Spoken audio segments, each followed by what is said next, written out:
Mwah. This episode of Cinema Swirl was brought to you with the support of our backers over at patreon.com/Cinema Swirl. $5 OTP backers get instant, loving access to Cinema Swirl, the show where Kevin and I review bad movies. And this month, in fact, right now, to celebrate Valentine's Day, we've watched the most romantic film of all time, starring Hollywood's greatest ever power couple who are back together after splitting up after this. We watched Gigli. We watched the Ben Affleck and Jennifer Lopez film, Gigli. If you want to hear us review that, patreon.com/Cinema Swirl to find out more. It's $5 to get Cinema Swirl. You know the drill. Head on over if you want to find out more. Right, let's romantically get swirling.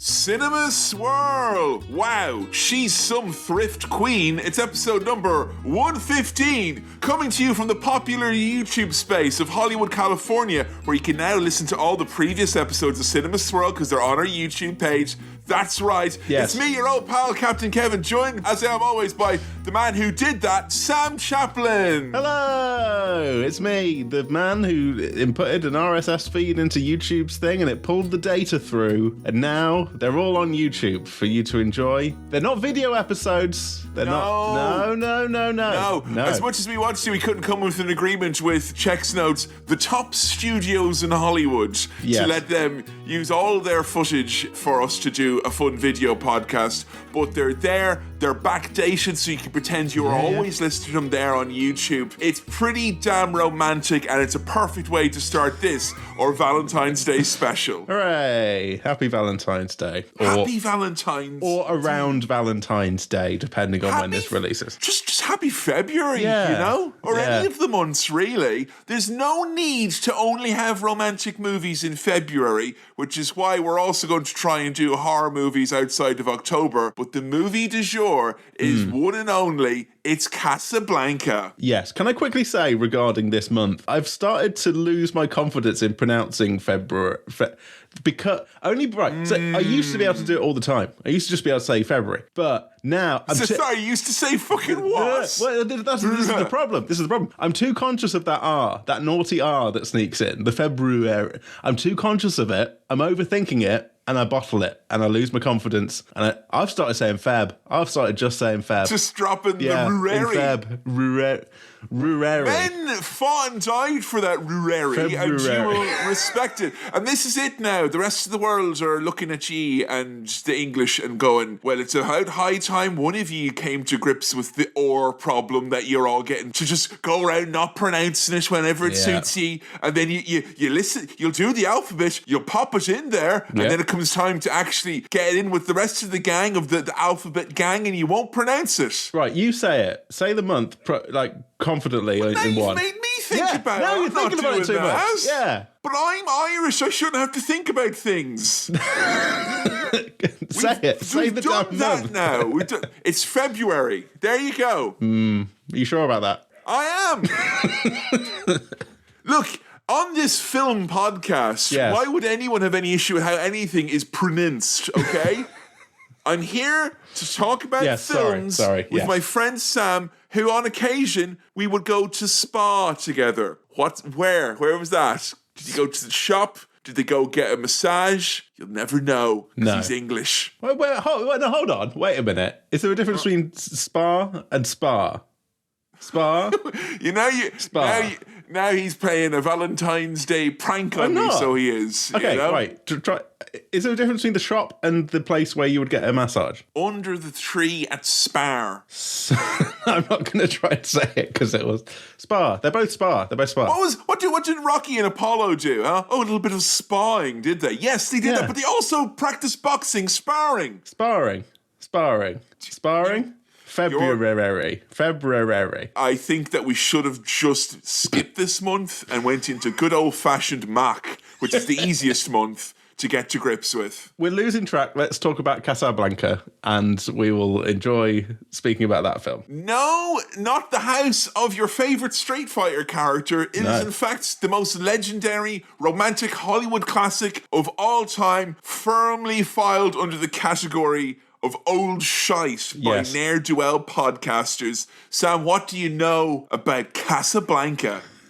Can I just say your joke there was very funny. I really appreciate it. I know I should laugh, but you were in the middle of saying something. I appreciate that. Sam and I, we don't like this. We're like chefs here. We want to eat all the delicious bits that we're making. Yes. We're sending them out to you instead. Yeah. Sometimes there's a few nibbles taken off the edges and we've laughed too much, but we try our hardest. That's why Yes. our restaurant's #1. I've watched that silly program where no one's allowed to laugh, and so I'm used to people just in response to jokes saying, "That's very funny. Yes, that's funny. That is funny." What you've said there. So that was funny. What you said. What was your question about Casablanca? I want to know what you knew about Casablanca, All right. which I'm assuming is going to be on the slim side of things. Here we go. It's romantic because we're doing it now. I did say that, yes. It's old shit. It's black and white. I knew that. Now, is this?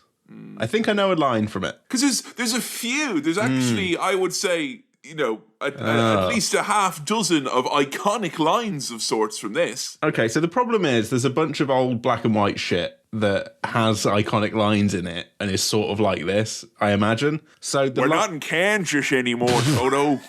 So the lines might be getting mixed up. Bow wow, I'm a dog. I think, and don't tell me if I'm wrong or right, Okay. that this is, frankly, my dear, I don't give a fuck. I think it, don't give a damn. I think it's that. I think it's, is it that one? Is it Frank? No, don't tell me. You just instructed me to Yeah. not. So I think it's correct that one. you. It could also be Play It Again, Sam. It could also be And when Sam would be doing his stand-up and I'd have a great time and I'd go, play it again, Sam. Give Yeah. me the tight five from the top one more time, He'd take 1 or 2 steps back. He'd walk back on the stage. Hello, everyone. I'm Sam Chaplin.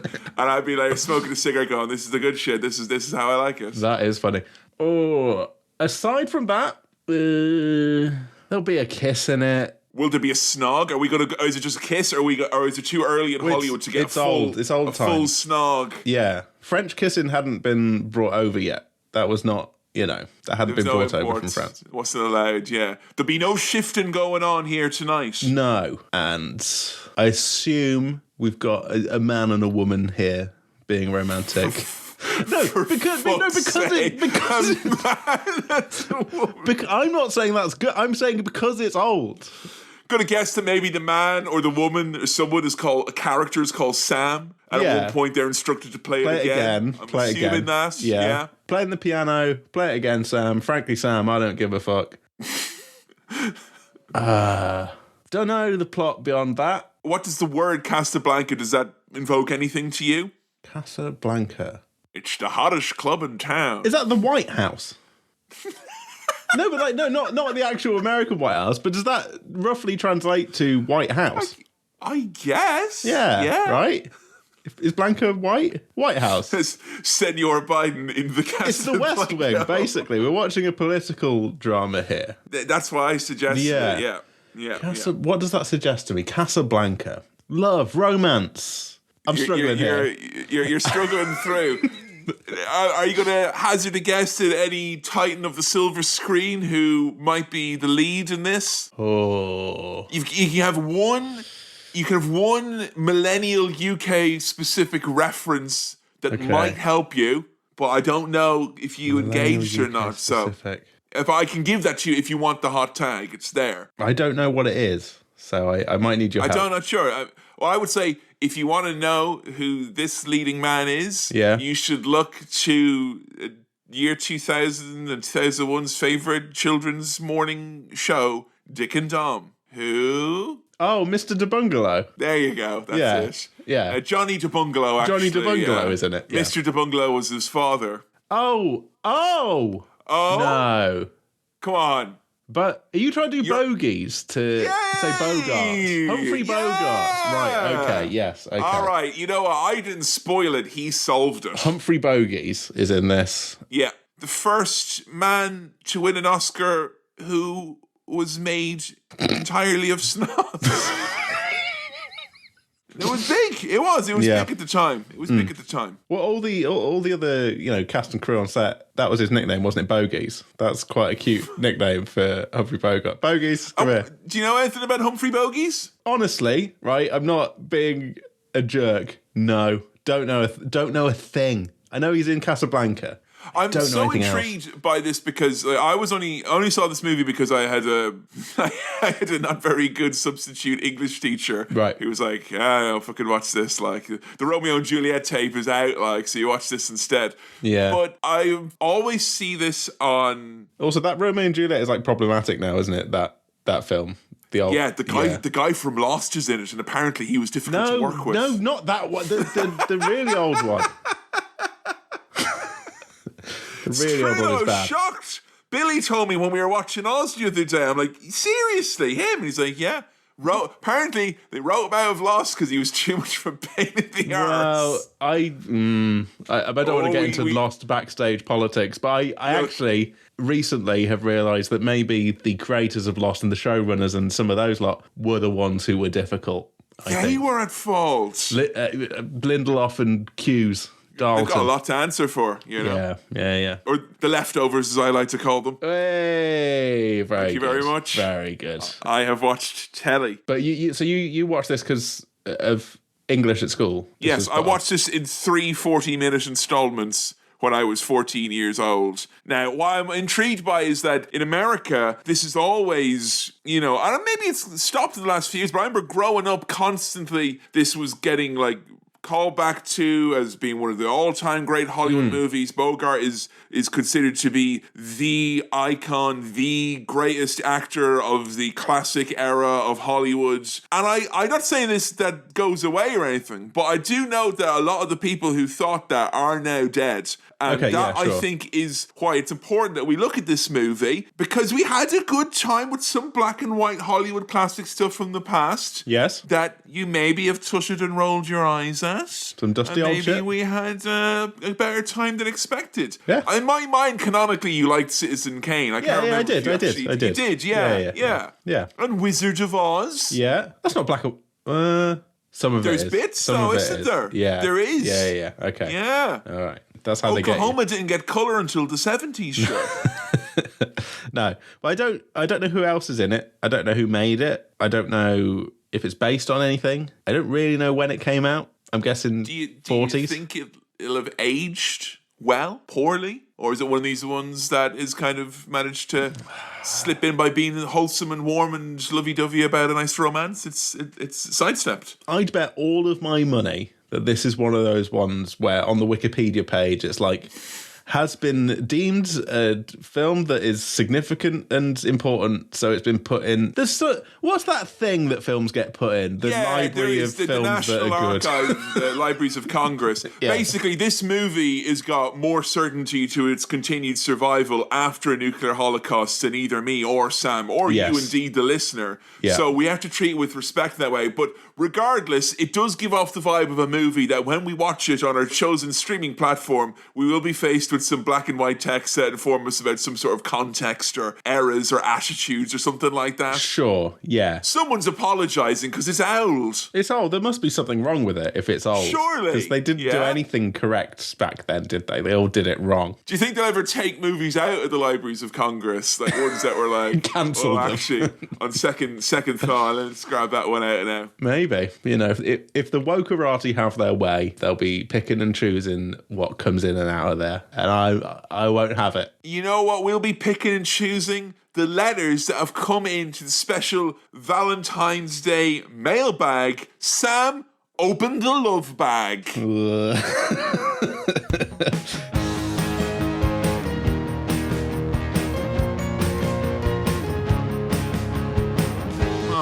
I'm not sure about that now. I should have branded it. Kevin did warn me in advance that he was going for Love Bag, and by the time we got to this point, I'd forgotten about it, and I don't like it again. Well... A little bit of an aftershock there. I'm sorry about that. Anyway, look, let's delve into the layers of the love bag. Just be careful because there's a lot of connective tissue in here. Have you got any romantically themed correspondence? Because that's what I want. Yes. Thank you for your messages, your lovely, loving messages into... we love. That we love, into cinemaswirl@gmail.com, or, in this case, the socials. That's The Socials. And instead of an @ you could do a little love heart, and then we won't see it. Yes, exactly. That's why they haven't been coming in, because they've been sealing them with a kiss, but that's messed with the email format. Never do that. Absolutely. So I'm going to start with a pretty simple one here. Because this is from The Socials, we've got the old username issue again. So apologies about this, but Wrestling Referees Are Wizards writes, fooling around in a movie theatre, thumbs up or thumbs down? I mean, that depends on the one's definition of fooling around, because I would say all right, let's get into it. Some of the 3-course meals that me and my wife have brought into the cinema could only generously class as fooling around. And there's nothing untoward going on there other than breaking the rules. I mean, a kiss in a movie is good. Yes. But you don't want to be in the situation where A, you're going to miss a part of the movie if it's a good movie, or B, you're kind of like, where'd you go from there then? Because I have been in the cinema when people have been fully at it or suspected to have done so. And I think that it might be, I mean, you worked in the theatre, Sam. I did. You came into, I'm throwing it right back at you now. Sure, okay. You came in, what was the company policy? If you went in there and people were at it, what are you meant to do? Spray them? Call the cops? I think a couple of people got kicked out for fooling around. Fooling around. Like really heavy petting, I think, from what I understand. Making whoopee. I think look, I would say my policy, and this is not the policy of the cinema that I worked at, a little kiss, a little smooch, fine. Full on necking, maybe okay if it's very quiet and you're out of the way, but a bit much. If anyone's trousers are going anywhere, or there's any kind of... That's it. Then when there's machinations on the outer wear, I think, If you're undoing something, you're undoing a great experience at the cinema for everyone else in there, all right? That's what you're undoing, really. When Simon Pegg welcomes us to the cinema as an escape... Yeah. He didn't mean that you come to the cinema as a release. That's not what he was saying. No. Interesting point, though. Yeah. Furthering on from previous discussions about the movie theatres in the UK, I feel like there's at least 5% of me that says if people are going out to have sex in the cinema, you're almost making them do it by making them toilets so gross. Where else are they going to have sex then? In the dumpster? No. So some of the seats, especially in some of the ones in Nottingham, are so comfortable. Such good reclining seats. And they are leatherette wipe clean. And I think... Come on now. You're giving people license, There's saying... leeway here. There's a lot of leeway. So maybe the cinemas themselves are to blame. But I think, generally speaking, keep it light, keep it quiet, okay. If you're getting too intense, it's a bit... I mean, if you're fooling around in public, that's a bit much. Too much. But that's the part. That's the point for those people, isn't it? Yeah. That's the point for them. And if you're working in a theatre, I bet there's someone who's their only reason they're doing it is to hope that someone from the Odeon goes and says, "Excuse me," because they can't get off unless someone from the Odeon tells them, "Excuse me." They tried Cineworld, it didn't work. Yeah. They weren't into it. Has to be Odeon. This has brought up a weird question for me, and I hope you don't mind me asking. The special dirty cinemas with the porn. The naughty cinemas, the porno, the popping off cinemas. Are you allowed to do that in there? I think that was one of those don't ask, don't tell situations. Okay, as far as I know, fine. They're no longer in the UK. Right, they are RIP from the last 7 or 8 years. Yeah. I know that because I read a very stereotypical Vice article once. I went to the last one ever, and I ate the last Wimpy at the same time. Right, well done, Uber. Did you? Did you complete the fucking London Pokédex of experiences that could tangentially be written about? Yeah. So I feel like it's probably state by state, isn't it? I'm all about states' rights. Yeah. So if someone's popping off in New Jersey, can they be popping off in Florida? I wouldn't know. I think this goes beyond county jurisdiction and is full state law. So I don't know. You know what, Sam? You know what I think is the best policy in this case? Yeah. Honesty. Oh. Honesty is the best policy. So what would that entail, though, that you'd come out and say... Were you having sex in the cinema? Yes. I didn't like the second half of Killers of the Flower Moon. I got bored. Well, I appreciate your honesty. As I've always said, it is the best policy. but you are now going to go to prison for 20 years, up for parole in 5, and you could be put on a list afterwards. And then when you get put on that list, you go back to prison, and you're like, can you let me back in prison? And they're like, well, it's highly unorthodox, but I will let you back in prison. And then the Aryan Brotherhood crucify you. Sorry, I'm watching Oz again at the moment. Yes. I'm having a great time. Well, with these most recent Scorsese films, I think you've got time to have sex, have a little sleep afterwards, and then have sex again. That's the so really, it's probably cheaper. It's such an unsexy movie, someone's going to see that as a challenge, though. I did like the movie. I'm making funny jokes for the purposes of this podcast. I've not seen the movie, so I don't know. But you will not see it on this podcast. No. So go out, have at it, Sam, but not in the previous way we were talking about. It's cheaper than renting a room, is the thing, if you wanted to... I would say if you turn your nose up at someone sleeping in the cinema, but you're fine with someone having at it in the cinema. I'm not fine with it. So yeah, I mean, we've explored that in some depth, but don't be exploring each other in some depth in the cinema. All right, that's my policy. If you see anyone having sex in the cinema, alert a member of the British Cinematic Police. Yes. See it, say it, sordid. Very good. So David writes in to say, first date movies for you and your partners. For my wife and I, it was Identity Thief, a movie so hilariously bad, we still talk about it all these years later. Now, Kevin, I'll put this question to you in a second, but for me and my partner, we started communicating and eventually seeing each other during the pandemic. So cinema was for a long time off the cards. Did you watch Party using the app accessibility features? We didn't, but we didn't get to have that first date in a cinema experience in the same way. But what did you and Joe go and see? What was your... I think our first actual date where it's like, hey, we're not just meeting up to say hello. We went to see the Postman Pat movie that came out in 2014, I guess it was. Yeah. Which we were like, look, this is going to be diabolically bad. And I think we both in the back of our head thought this will be a good test of how much of a laugh the other one is. Yes. In that, we were the only ones in the cinema as well, which was fun. And we went to a cheese restaurant after the fact for a full debrief. Yeah, amazing. Cheese restaurant. But yeah, I tell you, that's a good shout. If a bad movie, because the problem about it is, like, if you're going to go show someone something you've seen before, like, that's always an intense experience. Yeah. Being shown something from someone who you're not yet sure if you like or not, but you know more about this thing being important to them than you know about the person themselves. Yes. That's way too fucking intense. Like, that no one wants that. No. So go see something that's safe, something that maybe it doesn't matter if it's good or bad, something that it's only upside. Go see something mediocre or something that's guaranteed shite. If you go and see an amazing movie, your only memory is going to be that you saw an amazing movie, that the last thing you were probably thinking about was the smoking hot babe or dude sitting beside you. Yeah. So I reckon, safe pair of hands there. A very safe pair of hands. Safe pair of hands.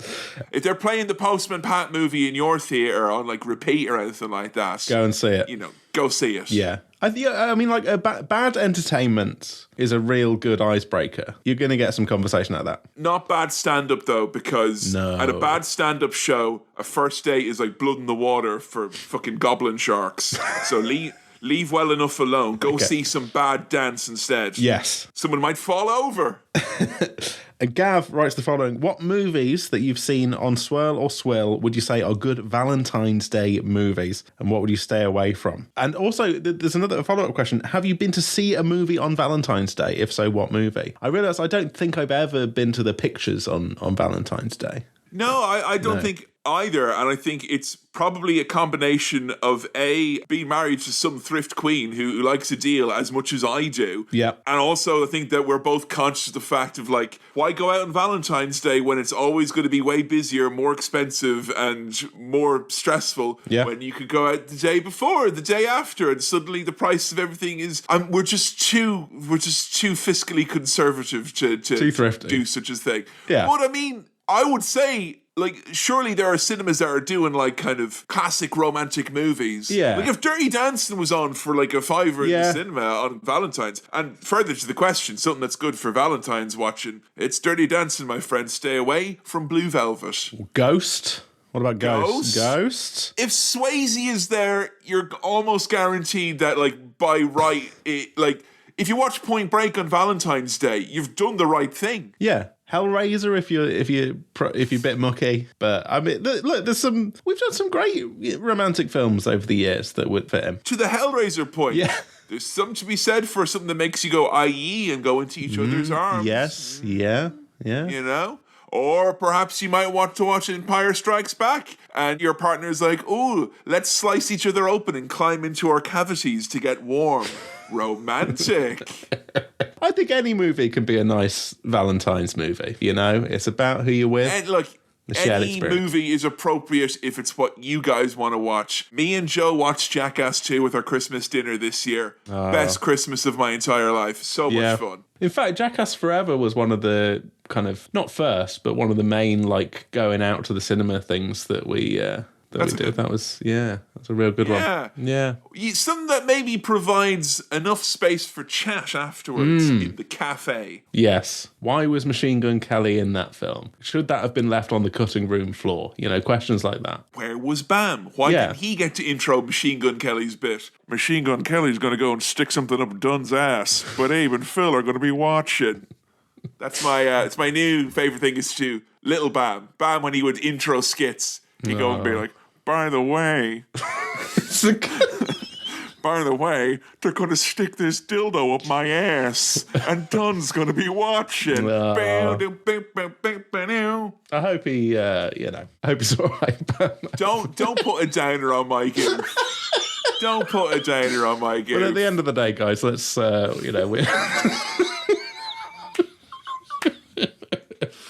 we've had a good time here, but can we just take look, thank you for your questions. Yeah. Queries. Thanks for the questions. Comments. Thanks for filling up the love bag. Yeah. And I hope you've enjoyed us emptying out the love bag. Oh, no.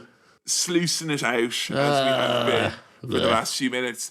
Here's looking at you, Sam, the man who's going to go and do a podcast with me now. I think that's a great time to go to a cinema swirl.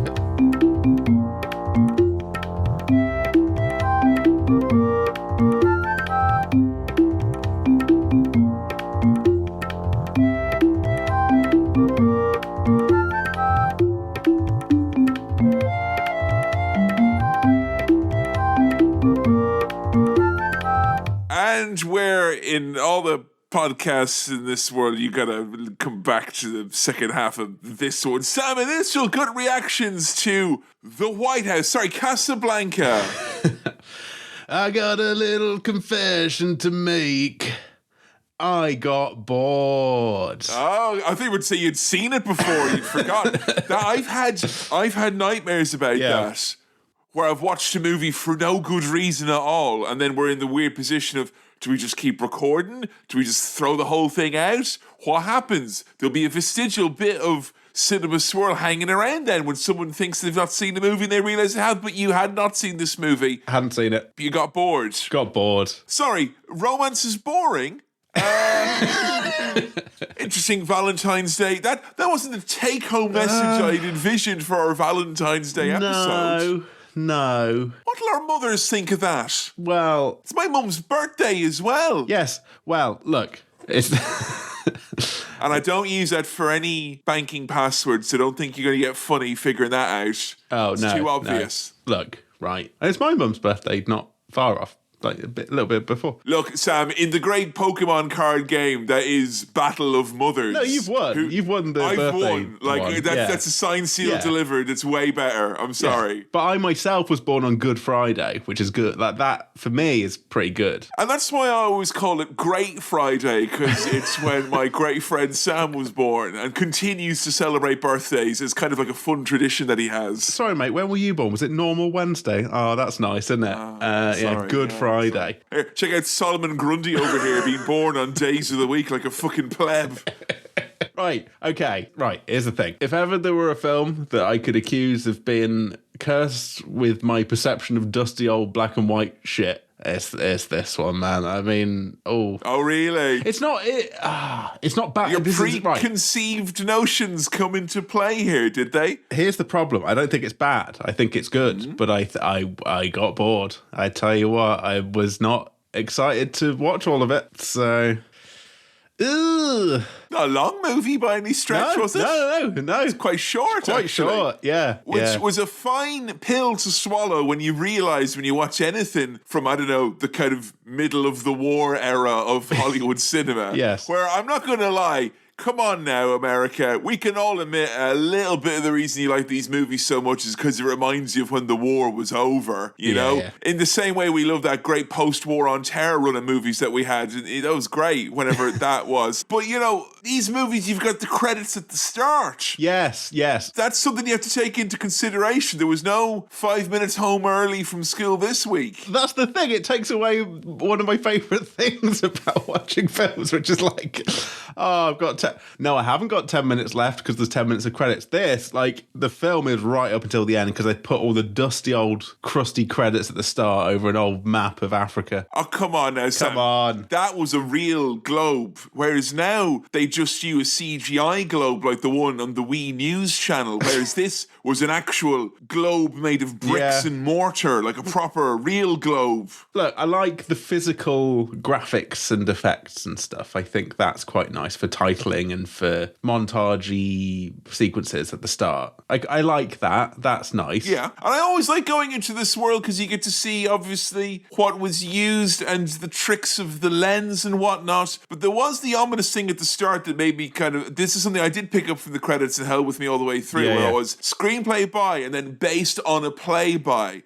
And oh boy, if this doesn't feel like... at many times a play, because the scenes are all jam-packed into one place. You've got stuff happening in one corner of the room and then stuff happening in the other corner of a room, and lots of bits being broken up by people dramatically entering and exiting the scene, and then we continue on with the scene where it is that we are. Very much like the good old days of plays before Hollywood got their dirty beak in the dish of saying stuff that wasn't true, like fiction and on movies is what I'm saying. I'm saying movies. So I didn't pick up on that, but you're right. It absolutely it's a filmed play, you know. Am I going to the cinema or am I going to the dirty old theatre and watching real people act?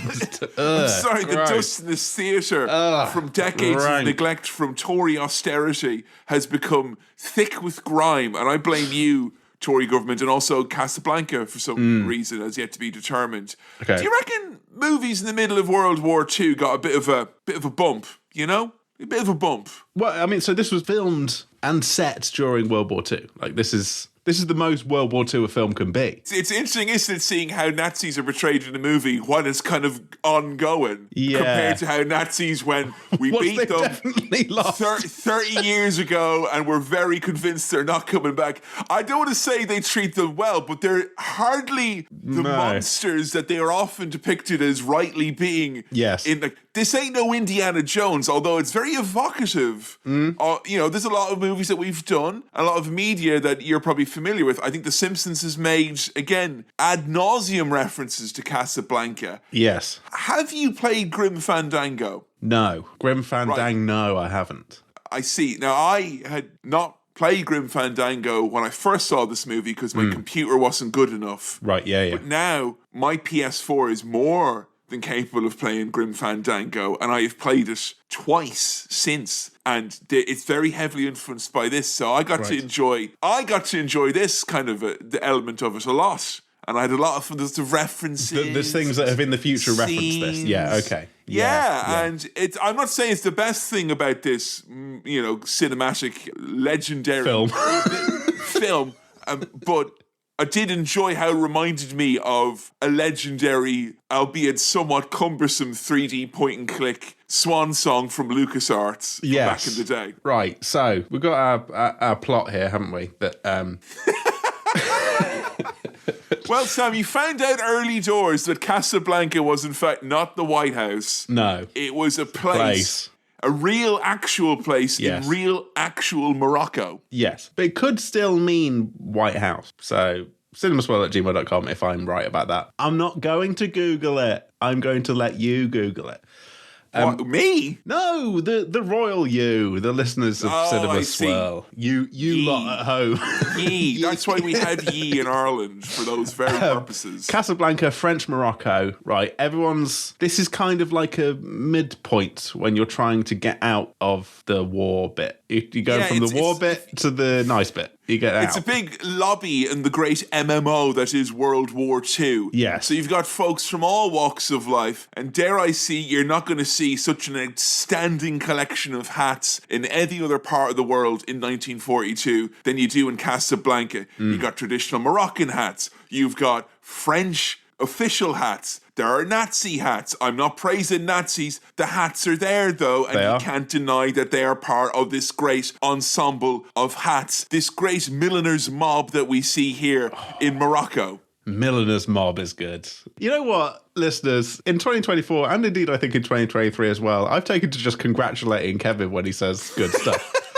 I think we all... But milliner is a word that you put into my vocabulary. Okay, yeah. Then that's teamwork, isn't it? That's Cinema Swirl teamwork. A milliner's We mob. both have large heads, so early on Sam was like, well, you and I won't be going to the milliners anytime soon. And I was like, what's that then? And he's like, hats, you know.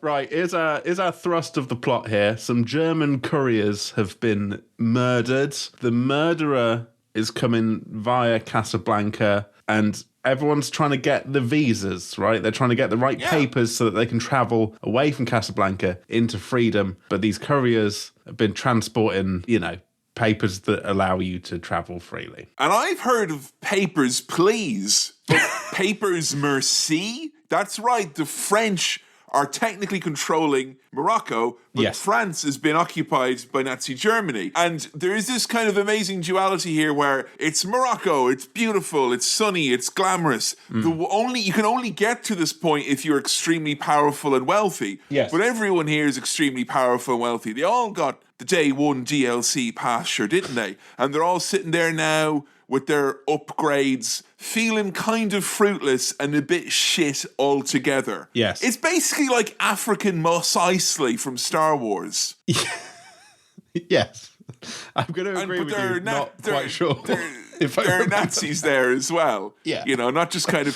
Not just an empire with the implied values of the Nazis, actual Nazis. My favourite recurring character shows up very early. This guy's a chancer. He's a charmer and a chancer. He's just a lad who nicks everyone's wallets while sort of schmoozing with them and chatting and said, oh, isn't it terrible? Vultures. Vultures. Here. Yeah. Vultures. Awful vultures. And the poshos that he nicks from, there was a nice line from them. We hear very little and we understand even less. They're just like, we don't know what's going on. We're just here having our meal. So he's nicked their wallet, and he pops up later on. He was a bit of fun guy. A harder generation, aren't they, Sam? Yeah. The generation who say little and hear less. Okay, so tonight the murderer will come to Rick's. Everybody comes to Rick's, and so Everyone we go loves to Rick's. Rick's. Yeah, Rick's. It's got his name on it. It's where deals happen, and dare I say, it's the nightmarish neoliberal vision of multiculturalism. There's people from Russia and France and all parts of Asia and Europe, and sure, there's the Americans as well, the Yanks, and there's the French, and there's the Germans, and they're all there on stage, and all their hats are different. It's quite nice, isn't it, in a way? If the German ones, if some of them weren't Nazis, it's really nice. Like, if you take away the Nazi bit... Was it meant to be nice, do you think? Because, I remember at points in this movie viewing it as being like, oh, this place is, horrible. It's like the Hotel California if they didn't even have air conditioning because it's the middle of the war in Morocco. But everyone seemed to get on very well, and there was a great levelling play of the playing fields. There's a bit of gambling, there's singing and dancing, there's all sorts of different types of music as well. Yes. Not just Sam on the piano. No, but Sam is there on the piano. And so I was right about one of the lines from the film.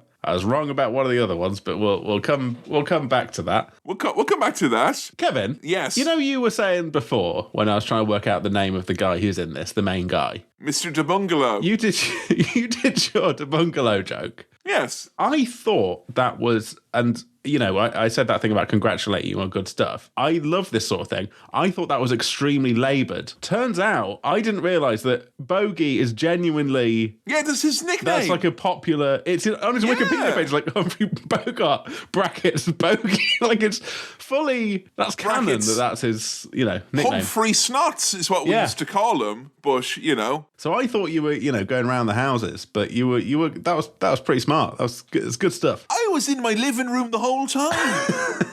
But Bogies is here. He's Rick. He's running the bar / gambling den / music hall / bungalow. The main bit of the stage is this. This is the main set on the stage. This is where we will spend most of the time. Yeah. And if we're anywhere else, there'll be trickery with lights and the camera to hopefully draw away from the fact that we're definitely still on this sound stage. Yes. All I could do because you congratulated me and that gave me a big head and a horrible ego, was all I could do during this part was think what a Saturday morning kids show would be like, presented by Humphrey Bogart 4 scotches deep. All right, well, some of you kids are going to go over there and you're going to get me some ice, see? And some of you kids are going to go over there and get the scotch. That's on top of the bar. Yeah. And you're going to... The kids from the... Just give me the bottle. Come here. He loves to drink. It's his favourite. He loves the taste of it, sure. That reference that you made there is making me wonder if Gunge existed in black and white times. And if so, if you want those things about, they had to make it like purple so that it would show up as green. Do you think that like there's someone where it's like, look, we have the technology to do Gunge, but in black and white it's very miserable. It's like runny porridge or very thick cum has been dumped on Humphrey and it's not reading. It's not as wacky. Obviously Humphrey Bogart's house party where he has to contend with Mr. Blobby would have been a lot more fun had we got the right coloured Gunge. But instead, all we've got is Mr. Ugarte, who is... I swear this guy, he's in like Freakazoid, Animaniacs, Simpsons. This guy was like, "Hi, Rick, I would like to help you very much, but unfortunately, I'm a registered sex offender. I'm not allowed into the town anymore." He's a very creepy fellow indeed. Yes, the sort of person who'd get voted off early in Traitors. He'd be banished quick. It's 100% traitorish behaviour from this guy. Can you keep a secret? No, not really. I'm the Oh, shit. I mean... Yeah, basically 100%. I think Monsieur Ugarte, he was saying he was the traitor. 100, oi, oi, oi, oi, oi. And then they run around, don't they? All the rooms, they run around going, oi, oi, oi, oi, oi, oi, oi, oi, oi. Kevin's watched the first series of the British Traitors and has made his mind up. So... Do you know what? You know what the Traitors is? It's a damning indictment of the United Kingdom in 2024. A damning indictment. You're wrong. Banish Kevin. He's a traitor. Right. This little Ugarte, okay. He helps refugees, mind. Yes. But in kind of an unpalatable way. And he's got these freedom of movement papers. He's got he killed those German couriers to get these special papers. They're all signed, they're all ready, and you just need to put your name and signature on it. This lad kills Nazis, helps refugees. When's he running for office? This guy seems like he's got quite the track record as far as the undecided voter, is concerned. This whole sequence, right, of setting this up felt so much like the start of a GTA 3 mission or something. Like the whole his characterization, the way he was speaking, the fact that it's like, I give you this, you look after this, and then people are going to come and get this. But there we go. So that's our setup here. Rick has got the papers. He's been asked to keep them by this guy. And they're a key item as well. You can't take them out of your inventory. You're not even allowed trying to sell them as well. No. I don't know about you, Sam, but the mood certainly shifted in Rick's when they started singing a song where the refrain was, "We're unhappy." We're unlucky. Knock on wood. Oh, God. Bash, bash, bash. That's my family in Austria.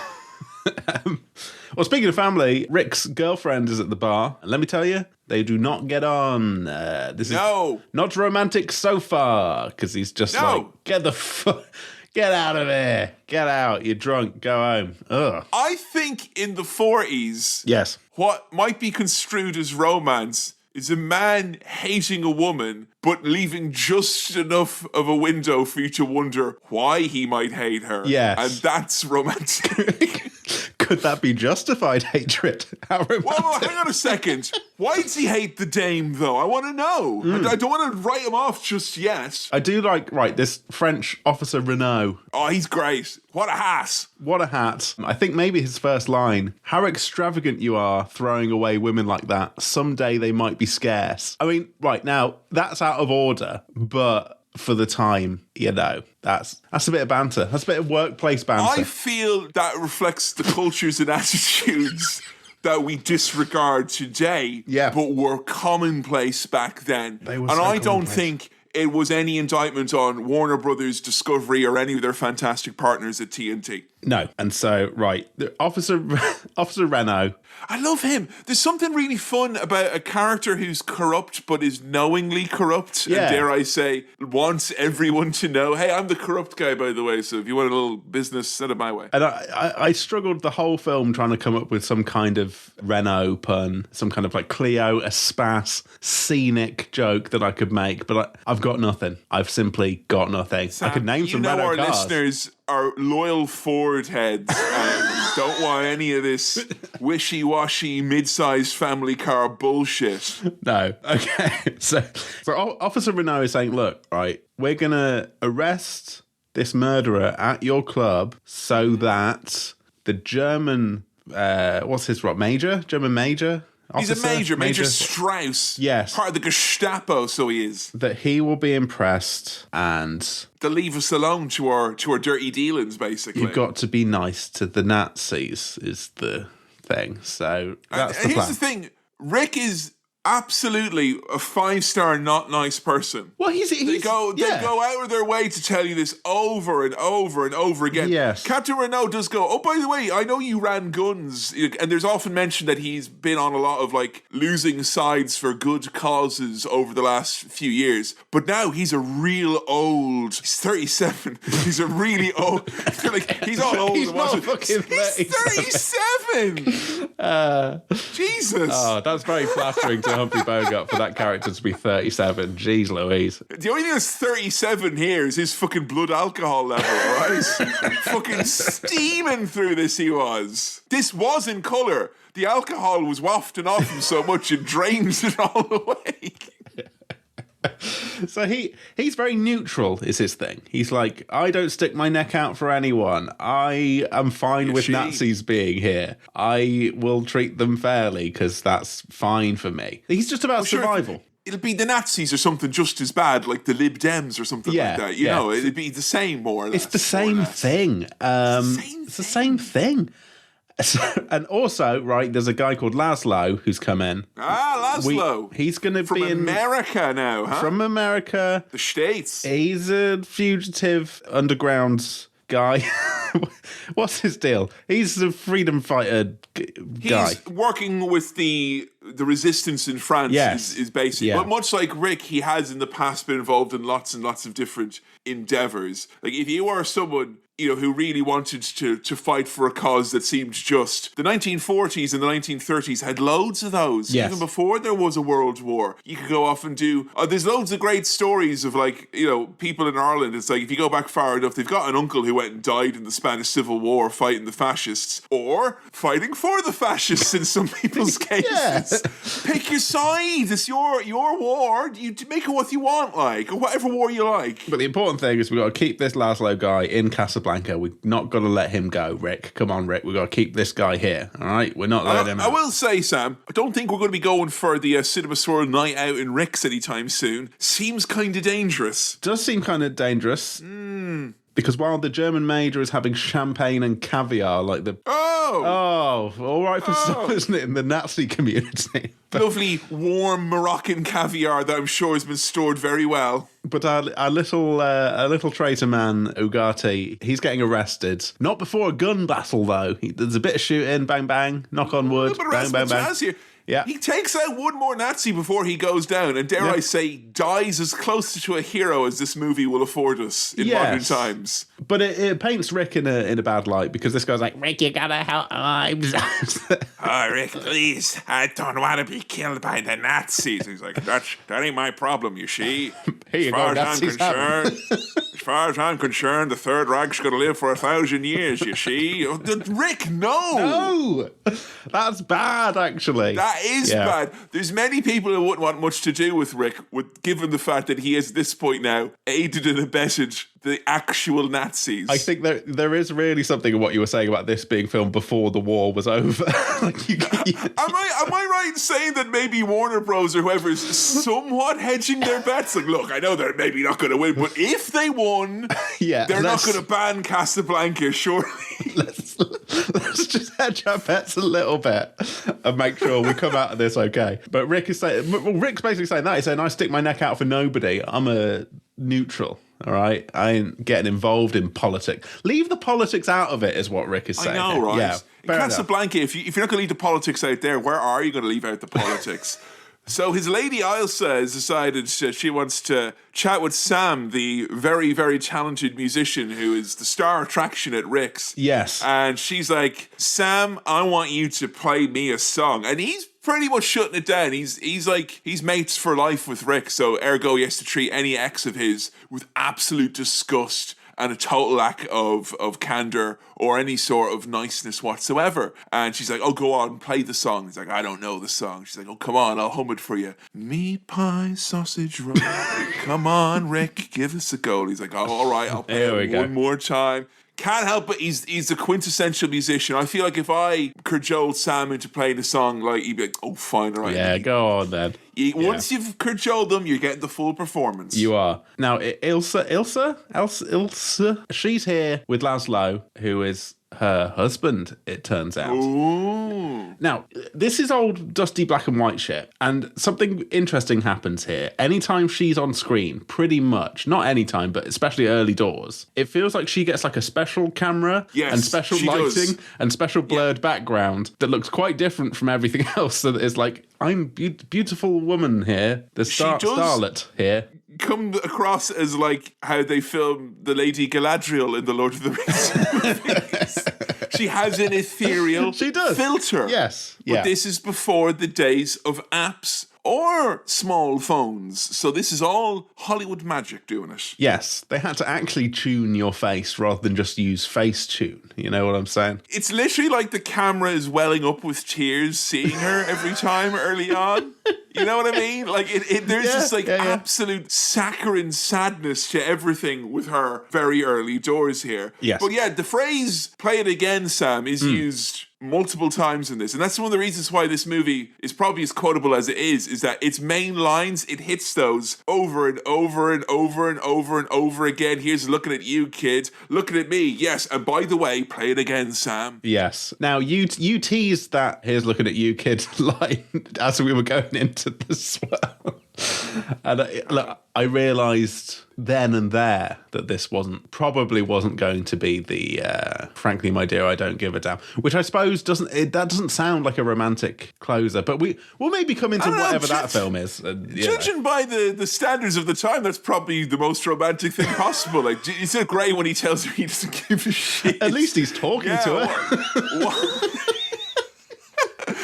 That's Gone with the Wind, which is 3 and a bit hours long, and also has definitely got a very lengthy bit at the start saying, I'm sorry we made this movie. Right, we shouldn't have done sorry you have elected to watch it. I don't think we'll be doing it on Cinema Swirl soon. Okay. That's all I'll say. Yeah. Now, Rick is fuming that this, as time goes by, has been played by Sam. He's like, no meat pie, no sausage rolls, what you do? And then... Stop reminding me of Euro 98. Yeah. He locks eyes with his former lover and gets all sad and weird. He gets all moody. Gets all, I'm going to say it, emo. He's all like... Drinking in a room in the dark. Yeah. Your back turned to the door. Is as emo as you could be in 1942. Yes, yeah. And fair play to Sam, who's like, when everyone's gone home and Rick's all sad, he's like, hey, you going to get up and go to bed or something? You want to... I'll take you fishing until this woman's gone away forever. Look, yeah. Mate, let's just hang out. You know, don't... He's making time to talk. He's saying, look, mate, let's have a chat. This is a total one-way friendship, this one. Yeah. You know, this is... Obviously, it's employer and employee, which is inappropriate in terms of your best mate or whatever it is. But he starts tinkling away on the keys, and he's like, what's that you're playing? He's like, it's just something original I wrote. Stop playing it. I told you to play it again, Sam, and it means the old song, the one you didn't write. That. Do it. Do it now, Sam. Play it now, Sam. Again. Again. I mean, the idea of listening to sad songs after after a breakup a while ago, or a bust up. He gets him to play it on the piano just to make him sad. He wants to make himself sad, and he says, "If she can stand it, I can," which is a fascinating insight into that man's psyche at that time. You know, we had another famous line here as well. Yeah, of all the gin joints in the world, why she had to come into mine. he one take, Bogey. One take. Yeah. I thought that was good. Now, not to think that you're going to get off scot-free or anything like that, but of all the Pepsi joints in the world, what in God's name was that picture I saw on your Twitter the other day, which I could say most generously looked like the bit in Breaking Bad where they count up all their money. Okay, I thought fucking Huel was going to lie on that amount of cans of fucking Pepsi that you had. There were so many. Okay, listeners, for context here, I took a picture of the 24 cans of Pepsi, 24 packs, that were available at Asda. That is not my house. That is not... Okay. I didn't take those home. I didn't get those delivered on a crate and put into my... Everyone has just... You didn't have a pallet. Everyone assumes that he's got a pallet. I bought this amount of Pepsi and I have in my house. In fairness, you didn't dissuade people. No. I had hoped that it would be obvious that I hadn't bought what looked to be something in the region of 30 or 40 24-can packs of Pepsi Max. I was fascinated by the new branding of the Pepsi Max cans. Right. That was the first time I'd seen them. So when I said it's happening... But not everyone is on board with Pepsi Max branding being new. So when I say it's happening and post a picture of Pepsi, everyone's like, oh no, Sam's not only fallen off the wagon, but he's got a wagon that he's using to deliver a literal wagon Pepsi to himself. No, that was just in Asda. That was just a picture of Asda. I'm worried for Asda now if they're drinking that much Pepsi. That's a bad vibe, isn't it? That's too much for a supermarket chain to be drinking in one day. They're the only place that's got the new branded stuff that I've seen. And then it's fascinating, Kevin. The new brand packaging is coming out before the new branding has launched on social or the web or TV or anything like that. They're still sponsoring Big Zoo's 12 dishes in 12 hours in the old brand. But the new branding is out. Well, yeah. Big Zoo literally did one where he's like, you can make this in 12 minutes. 12 minutes, Big Zoo! You cooked meat in the dish! Absolute madness. Well, anyway, that's by the by. Of all the gin joints and all the places in all of the world, she's come here, mate. It's stupid. What's she doing? And the previous gin joint she walked into with him was in Paris, France, pre-occupation. And I have such a soft spot for the use of stock footage while you're in a car driving. Yeah. Particularly if you're a Hollywood star and starlet, it just absolutely... I got nostalgic for a period of time where even my dad wasn't born. Yes, so that's good nostalgia right there. They're having a good old time sitting in front of a, projection of driving around. They were so happy. They were so in love. Here's the thing about it, though. Yeah. Is that he's mad reminiscent and nostalgic for, when he first met her. And they were like, we didn't even know each other's names. And I wish I could go back then. We didn't know each other at all. And that's like... That was my favourite bit before I realised you were a person. I love that bit. Right. I don't know. I kind of the knowing of your partner and them knowing you is kind of as an anxious person, that's the great relief because I'm happy to be married to someone who knows what a freak I am deep down. So that is all right. I don't want to go back to when she didn't know me and all my problems and all my extremely bad habits. No. Right. Kevin? Crushing food into orbs. Trying to stop. Of all the orbs of all the food. Right. So the famous line here, here's looking at you, kid. Here's looking at you. I tried to break that down in my head. Here's Here is looking at you, kid. Here's is like kind of saying this. You know, he's like saying, this is what this is. This looking at you, kid. This is looking at you. This is me looking at you. This is me looking at you, kid. This is Humphrey Bogart talking to Isla. I'm shooting from the hip here. Here's looking at you, kids, yeah? Here's looking at you, kid. It's not the most romantic thing I've ever heard. No, and I would also say as well, having the benefit of hindsight of the war being well and truly over, Yeah.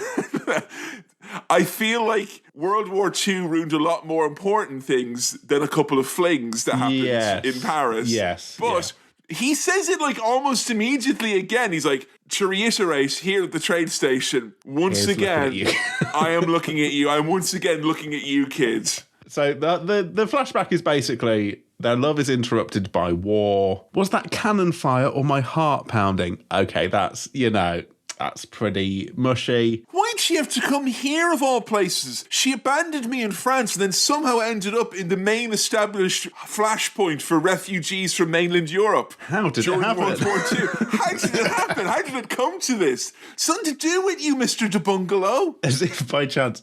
And they got to leave Paris, but on the day of getting the train, in the rain, she doesn't show up. And he gets a sad little letter with the ink running in the rain saying... I couldn't read it, all the ink had ran, but, I can't be with you or see you. Don't ask any questions. Peace out. And then there's actually a deleted scene I had in the extended Blu-ray, which is where he goes, it's there in black and white. And then he turned to the camera and he went, like everything, because it's a black and white film. Here's looking at you, kid. Everyone applauds. End of the film. There we go. I'd like special, like as an augmented reality experience, I'd like special, here's looking at you, kids, goggles, so you can see what it's like to see the world in black and white when you've had 5 drinks. Oh, I thought you meant so you could see what it's like to look at you, kid. Like you've got special looking at you, kid glasses. I mean, I can barely get around to calling someone baby because of A, irony, and B, all the songs we listened to growing up. Kids is weird, man. Well, that's just weird. Now, I was going to slag off kid and it feels weird, but then you rightly brought up the idea of baby. And when people call each other baby, look, I cringe a bit, but I get it. Like, it's fine. Everyone's on board with that. That's okay. Joe or I might take the opportunity to refer to one another as baby in an ironic sense. Ooh, baby. And that leaves the window open for me or Joe to go, wow, I'm a baby. Right, and that puts a nice button on that interaction. I call Stanley a baby, but that's because I like to treat him like a little baby sometimes. Stanley's a man. I know. So that's trapped in the body of a tiny dog. It's horrible. He's an adult human man trapped in a dog's body. It's a so real scary situation for him. And when his dander gets up, it's him remembering being... let me out, screaming for help. Oh, what a horrible thought. Oh, Stanley's dander was down the entire time. Stanley was fast asleep during this. I think it's because dogs see in black and white anyway, so this is like, oh, you're watching some dog stuff, isn't it? Anyway. I thought you were going to say it kind of cancels itself out. Right, you can't see That's already in black and white, so I can't see any of it. When she's chatting to him, and he's asking about, do you remember the relationship? How long was it? And he goes, I don't know, I didn't count the days. So it's days long, is it? Yeah. Mate, come on. Look, I know your experience at German language college was very, very powerful, Humphrey.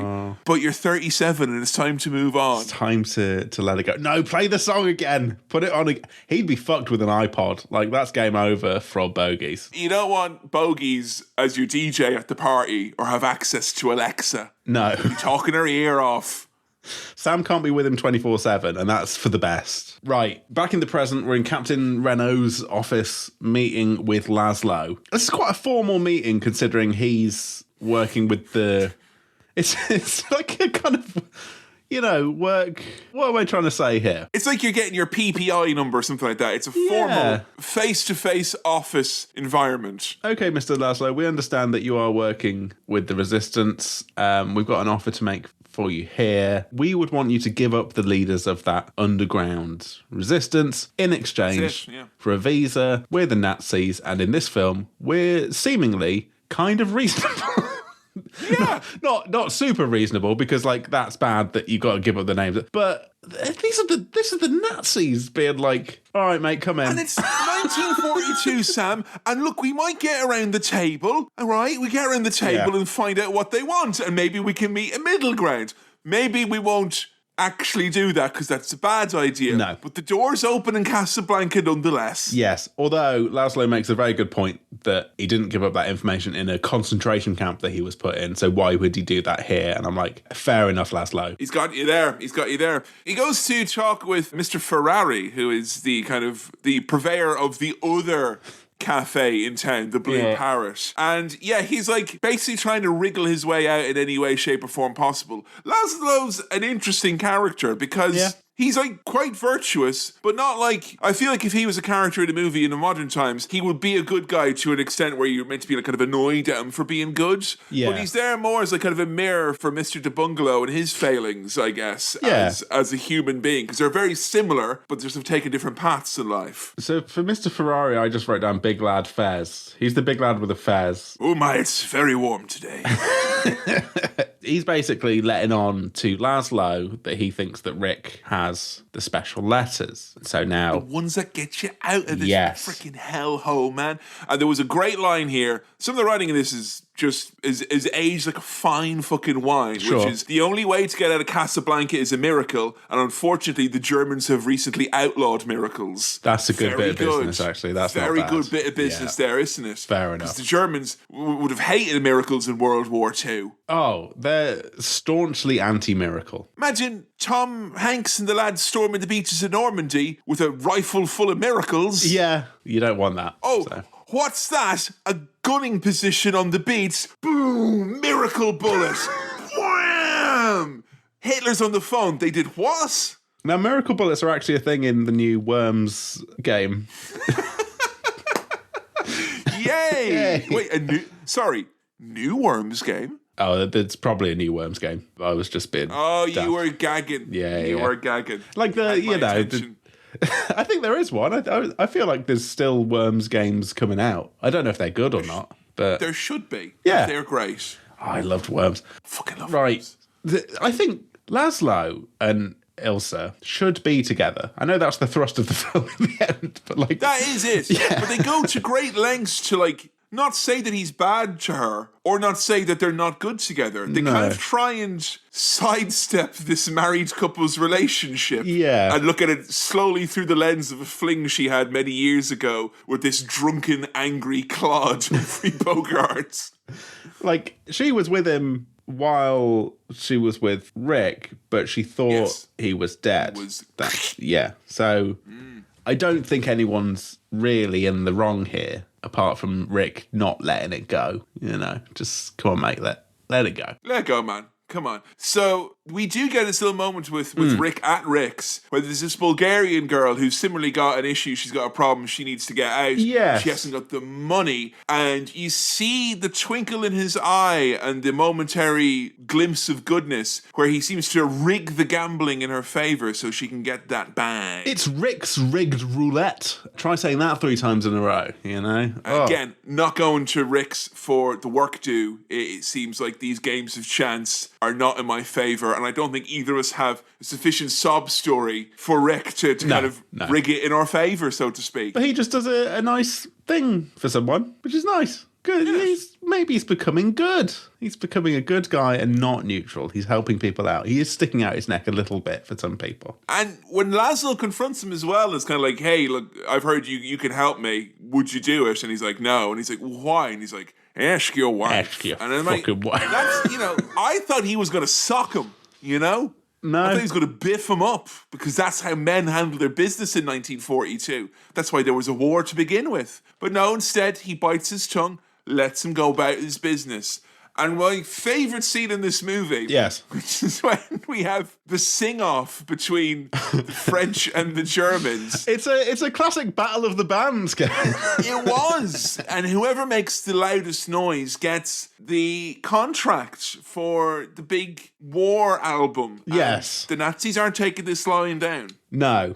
But this very much is the sort of battle that you can do on stage, isn't it? This is the kind of action sequence in a way that Easy like, to do in a state. If there's any Nazis in the audience, you sing along with them. And if there's any French resistance in the audience, you sing along with them. Hey!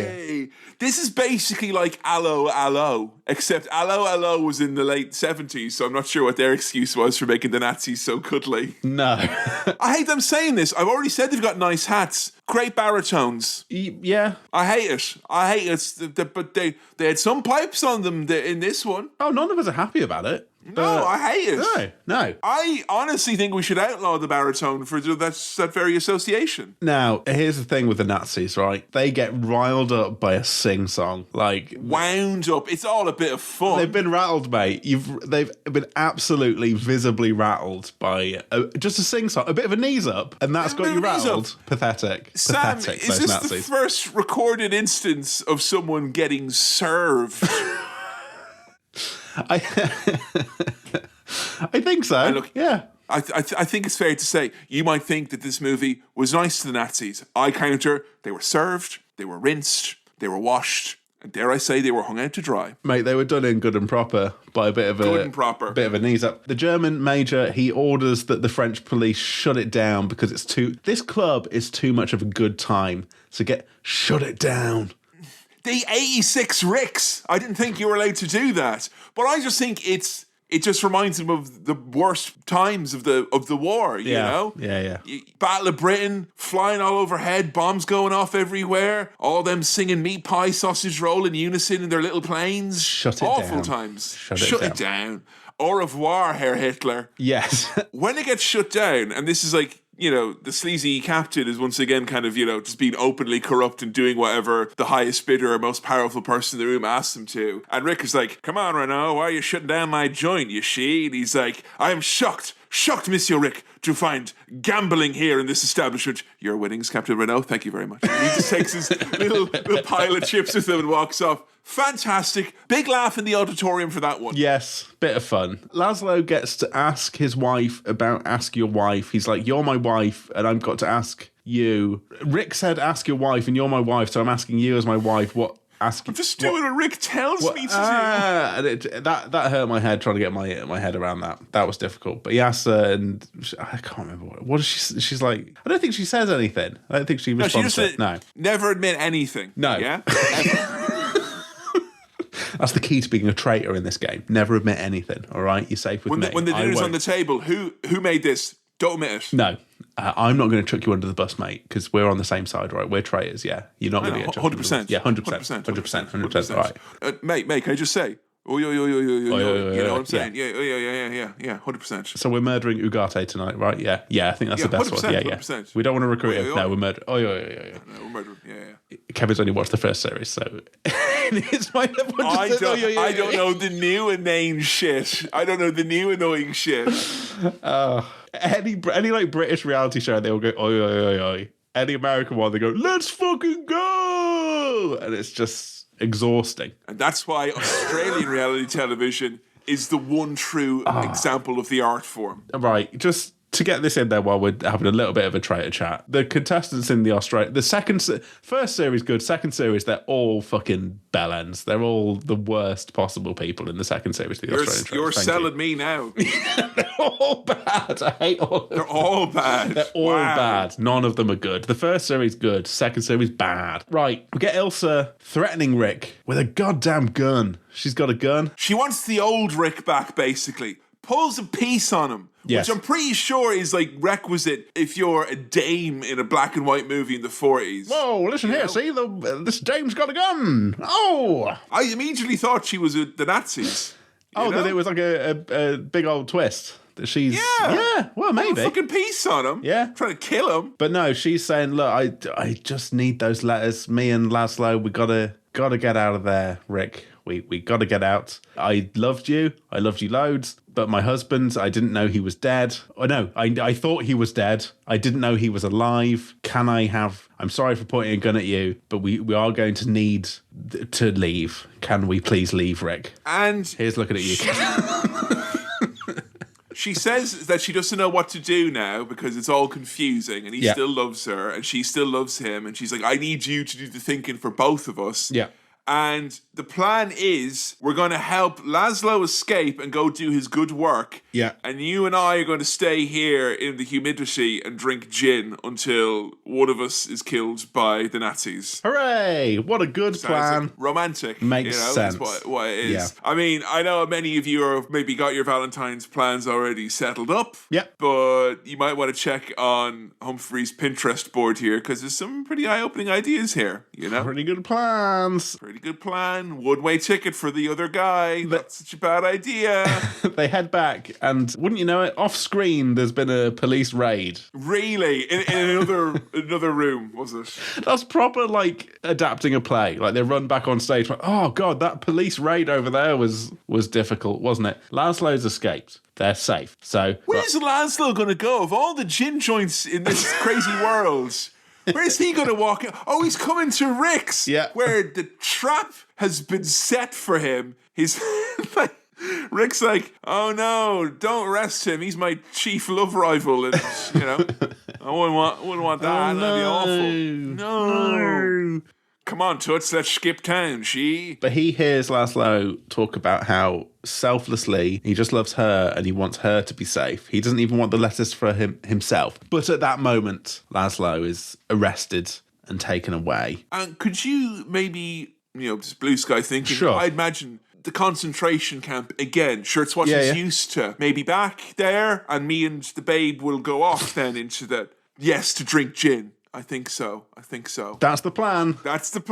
Romance! But it's not out of character for Rick to want that, because so far in the film, he has been a bit of a bastard. Grimly par for the course so far, Sam. Yes. So, right, he's doing a deal with Renault here, saying, look, Rick wants to escape, so you can just arrest him for the possession of the letters, and then I get to stay with his wife. Coast is clear. And that works out well for me, Rick. A right bastard. Don't you agree, Mr. French police officer? Hooray. Hooray for corruption in all its many, many forms. Yeah. So they arrive at the airport. Yeah. And wouldn't you know, whole thing's a bloomin' stitch up. Oh. He's decided, you know what? You're going to take that airplane ride with your husband. Call me crazy and old-fashioned.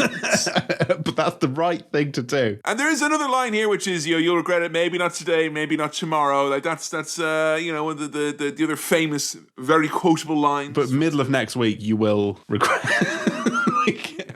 And honestly, it's so hard for you to leave. I wouldn't want to deal with the fallout when we realise our fling of several days is not as good as your long-term marriage that has survived several wars. Yes. Maybe not today, maybe not tomorrow, but by close of play on Friday, if you can regret that would be great. Thank you. We'll always have Malahide. I mean Paris. Paris, yes. Well, Paris. I want to touch on a good Renault line here, because Rick's got the gun pointed directly at his heart, and he says, "That's my least vulnerable spot." And even at risk, he's cracking out the good lines here. He's a funny guy. We'll always have Paris. Here's looking at you, kid. And you can look at me, kid, and all the gin joints in the world wouldn't amount to a hill of beans where we will always have Paris with the hill of beans. It's just me here looking at you, kid, looking at me, looking at you. Here's looking at you, kid. And I'm looking at you. Get on the plane. Get on that plane. Kid. Get on the plane. Look at that. Back in the day, right, where not only was there no customs or anything like that, everyone's pulling guns on each other when they're getting on the plane. It was different after 9/11, wasn't it? Yeah, it was. The bad bastard Nazi is coming. And for once... Yeah, and I will say the worst thing the Nazi does in the whole movie is he drives to the airport. He looks really like, he really wants to spoil everyone's fun. I'm like, you know what? I know we don't know when the dust settles on this war what's going to happen. We could all say that particular Nazi hates love. Yes. That's the worst thing he does. Sod the lot of them, I say. And this film finally decides to come down one way or the other on the Nazis, and bad bastard Nazi gets shot by Rick. But even then, it's a bit like, was that the right thing to do? Are we going to get in trouble for this? I'm not sure. So they had a long-running bet, the captain and Rick, about if they were going to get the couple, Laszlo and Isla, off Morocco or not. And they're gone. He's like, you owe me 10,000 francs. And he's like, yeah, well, you know what? I'm going to take that money probably and you'll owe me a little bit because I've gotten some tickets out of here. And he's like, us? And he's like, yes, the most important thing in this world is the friendship between a drunkard and a corrupt official. And this is the beginning of a beautiful friendship as a result. I think that's the real romance in this. It's the relationship between Renault and Rick. It's couple sweet. Of guys. Yeah, just two lads having a good time. I don't know why everyone's bothered about it. I would have liked an extra scene at the end where it's the two of them very late at night and McDonald's going, the problem is that we're nice guys. we never, you know, girls always go for their husbands or bastards, you know. Yeah. And there we go. The end. Casablanca. As I expected, we had a lot more fun, it feels, having a go at it than actually watching it. Yeah. We're not really having a go at it as such. No, it's right, because it's so ingrained in the DNA of so much of the media we've seen. It's right fertile ground for having a laugh and a half. And I would say on my end, I think, like, on that note alone, like, I would have said, even if Citizen Kane was crap, you had to see it just because you want to see where, like, so much of the genetic material of your favorite stuff has come from. Yes. And the influence it's had. Yes. I don't think this is anywhere near the movie that Citizen Kane is. And the only comparison I'm drawing that between them, because they're completely different movies, is just because they were so influential in their various genres that they were in. But bar that and the kind of, that's what that's from, as a romance, I'm not sure if it stood the test of time necessarily. That's the thing. I think maybe this didn't feel as romantic as I was expecting. And maybe that's where I fell off a bit. But I just... It's a bit... I know it's got a reputation and people love it and it's important and that. Felt a bit light. Slightly... Well, no, because it's just... right. Okay. I'm arguing with myself here. But I think it's just not for me, necessarily. It's just not for me. And that's okay. I think... You can squint your eyes and look at a certain point of view and go, it's sad, I think. Yeah, but... It's not, you know. I feel like the movie we just did previously, Rocky Balboa, was more romantic than this. Yeah. And Adrian had been dead at that point for several years.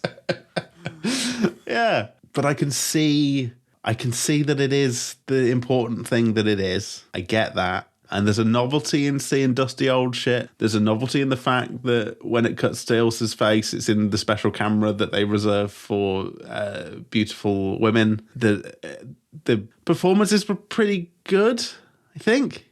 Some of the characters were funny. Like Renault was quite fun.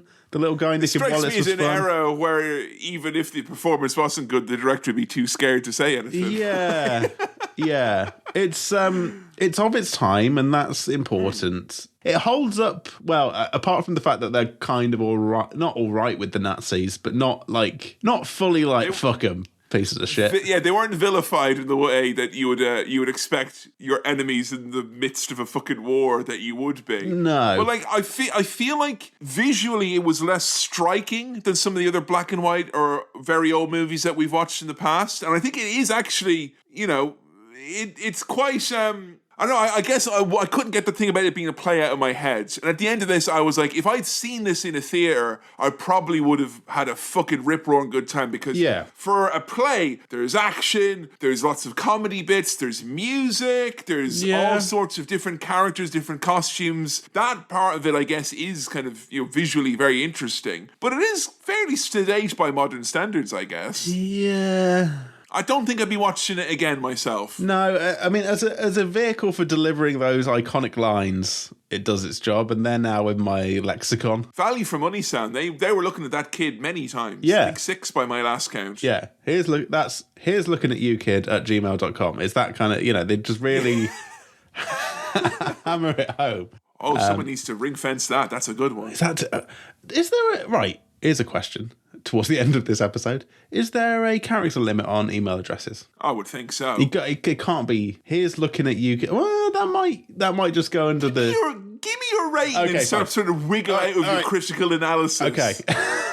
My rating is there a limit to the size of an email address? Yeah, is there? Big question mark at the end there. Is there a character limit to email addresses at gmail.com? No, right. Okay. Ask me the question. I'm willing to divulge. Sam, your rating, please, for Casablanca. This is generous in the way that this film was weirdly generous to the Nazis, but not for the same reason. This is generous because I appreciate what this is historically, but I didn't feel much romance. No, right, okay. No, fuck it. 2.5 star wipes. You heard it here first. Now play it again. Again. Oh, thanks for listening to another episode of Cinema Swirl. This episode was produced by Kevin, edited by me, Sam, and I also did the music. If you want to support the show, then patreon.com/cinemaswirl is the way to go. If you want to follow us on the socials, we're at CinemaSwirl on Twitter and facebook.com/CinemaSwirl on Facebook, which is where our votes for episodes take place. If you've got questions, queries, comments, or anything else for the mailbag, then send it on over to cinemaswirl@gmail.com. That's cinemaswirl@gmail.com. Please do keep recommending the show to your friends if you think they'll like it, or even if you don't think they'll like it, just recommend it anyway. Alright, we'll see you next time. Cheers, bye.